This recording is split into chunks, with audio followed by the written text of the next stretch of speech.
We'll spend some time on Dolphins Today looking at the Tua situation and replacements according to Fox Sports. But do you want to extend Tua as the Dolphins quarterback knowing it's going to be very expensive? Y for yes and for no in the comments section. So first up, we've got Joe Klatt back in with another more recent mock draft. He took a long time off between doing mock drafts, but he is doing the exact same thing for Miami he did last time. And that was mock Michael Penix Jr., the Washington Huskies quarterback, to Miami. Here's the pitch from Klatt. We waited a long time because I wanted to do this. I did it in my first mock, and I'm going to do it again here. And I've just been waiting on the Tua contract news. Tua does not have a deal, and to me, that's telling. The way I view Tua in Mike McDaniel's offense is that it's not the right offense for him. There, frankly, is a lot I don't agree with there, if I may be so bold. I do think Tua is a very good offensive fit. If your offense is going to be attack the middle of the field, quick strike passing game, that works pretty darn well for Tua and the things that he does well. He finally stayed healthy after the injury concerns in 2022, and the results were pretty good. 69.3% completion percentage, 4,600 yards, 29 scores. 14 interceptions, a little bit higher on that front there. I get the playoff disappointment. Totally valid to be upset with the way things went down the stretch for Miami. And look, if you want to argue in general, the money's too high. We don't want to pay him the going rate for a franchise QB. If you want someone who offers you more dynamic ability in terms of not just being a pocket passing quarterback, I get all of that. Doesn't really make Penix a very good replacement, by the way. As for the contract angle, I have always viewed the Tua deal as far more likely to come around training camp than it would be to be done before the NFL draft. So I frankly think we're reaching on that of like, I've been waiting for a deal. It hasn't come, therefore they don't want to pay him, period. I don't know if I buy that. I really don't. That does not pass the smell test to me, or the eye test, whatever we want to call it. And more importantly, I'm not that high on Michael Penix.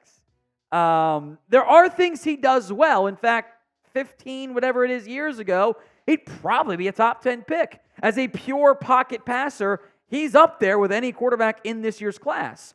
But I need more than that in quarterbacks these days, especially if I'm taking a draft pick right now. Tua kind of has been one of the exceptions, frankly, for, hey, the guys that aren't elite athletes and mobile pieces, or at least can't run a lot. Even Joe Burrow can manipulate the pocket super well. I think Tua does a decent job of that too. Penix does not. That's not one of his strengths right now. He's a throwback, drop back pocket passer type, and that worries me because life as a quarterback is harder in the NFL. You have to be faster with your reads and progression, something Tua is very good at. Penix, when his first read's not there, when he's moved off his spot, he had some struggles. So more on this /Tua and trading him to come also per Fox Sports. Pick a QB. It's the pinned comment on today's video. TT for Tua Tagovailoa. MP for Michael Penix. If that ad comes, ignore it. Nobody cares. Head down to that pinned comment and go vote instead. I think right now, wherever you want to rank him among NFL quarterbacks, you can have the debate. That's fine with me. You've got top 10, fringe top 10, somewhere in that range in Tua. And that is exceedingly valuable in the NFL. If the Dolphins were to move on from Tua and it goes badly even in year one, that regime might get fired real quickly. The stability of a healthy Tua having that top 10 caliber production, that gives everyone involved job security.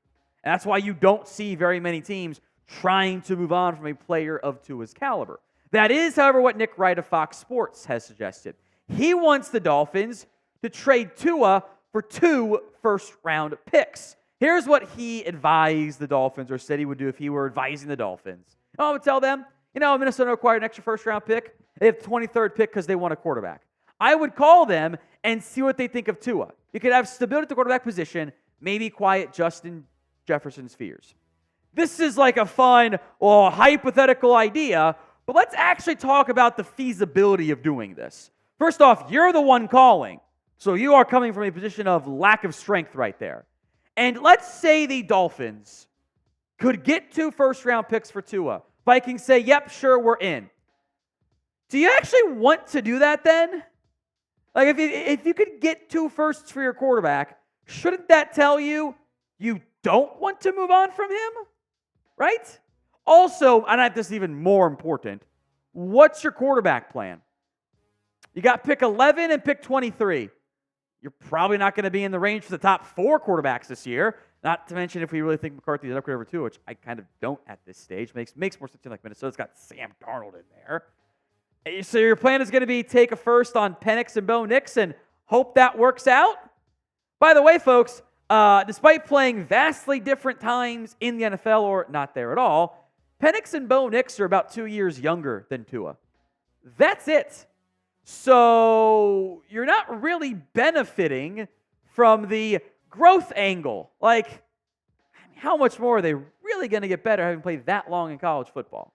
Some. What this boils down to for me when it comes to just draft a quarterback mindset, it could be a boat. At least Klatt thinks Penix. He's just super high on Penix. That's a better argument, I think, than Nick Wright's. The draft pick, it could be anything. It could be a boat. Look, if Tua is your guy, then you'll get the contract done. You'll make the rest of it work around Tua. You should not be drafting over. I saw someone argue you should take Penix in the second round. But why? Why? That's a premium asset to invest in a player who is a backup. And if he's your franchise guy, well then why are you paying Tua? That's kind of like trying to have it both ways, and the end result is you get nothing good out of it in the end. So what round, if any, do you think the Dolphins should draft a quarterback this year? Go ahead and sound off for me in the comment section right now. Do want to hit the latest on Odell Beckham. We mentioned this on a recent video, his actual visit.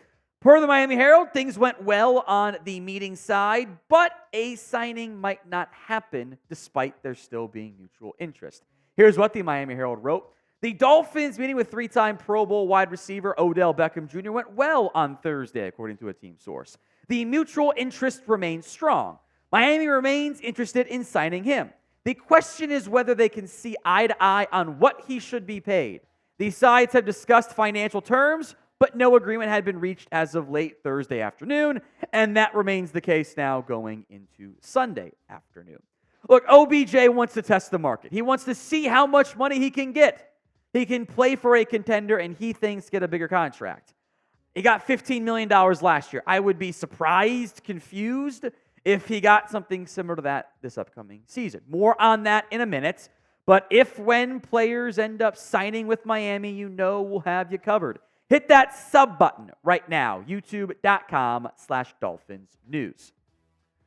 The Ravens paid OBJ about $15 million, and they got a little over 550 yards out of him in 14 games played, and then he didn't do very much in the playoffs either. I am open to adding Beckham at the right price, as we mentioned on the news video of his visit. I am down to add a more explosive, dynamic, impactful wide receiver 3, A, to maximize my offense, but B, also give some insurance in the event that one of Hill or Waddle end up going down. Although I'd also argue if maybe 2-3 years from now, whatever it is, one of those guys isn't on your team at wide receiver, having a young top 90 draft pick ready to go could make quite a bit of sense for all parties involved, more so than adding a veteran like OBJ. But if the money's right, he wants to sign in the Dolphins price range, I'm fine with it. I'm going to keep my expectations a little bit lower for OBJ. He'll make some splash plays, but he's just not the same guy he was in his prime. That's my thoughts. I do want to hear from you guys, of course, once again in the comments section. It's an all-time chat sports question for you guys to respond to. You want Odell Beckham? Type in OBJ. If you don't want Odell Beckham, then simply type NOBJ in the comments section.